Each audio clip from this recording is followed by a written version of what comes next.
আমি আজকে মশার সাথে সাক্ষাৎ করছিলাম। আমি তাদেরকে জিজ্ঞাসা করলাম, তোমরা ময়লা পানিতে ডিম পাড়ো কেন? মশা বলল, কারণ ভালো পানিতে ডিম পারলে মানুষ সিদ্ধ করে খেয়ে নিতে পারে। আমি তাদেরকে জিজ্ঞাসা করলাম, মশার কোয়েলে তোমরা মরো না কেন?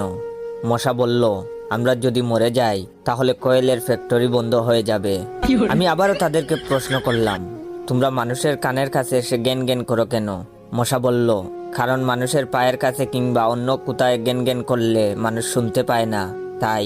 আমি তাদেরকে জিজ্ঞাসা করলাম, আমি শুনেছি পুরুষ মশারা নাকি রক্ত খায় না, তাহলে ওরা কি খায়? মশা বলল, পুরুষ মশারা শুধু বউয়ের বকা খায়। আমি বললাম, মশারা কামড়ালে মানুষের ডেঙ্গু হয় কেন? মশা বলল, মশারা কি শুধু মানুষের রক্ত নিয়েই যাবে, ওদের কিছু দিবে না। মশারা এত স্বার্থপর নয়, তাই মানুষকে ডেঙ্গু উপহার দিয়ে যায়।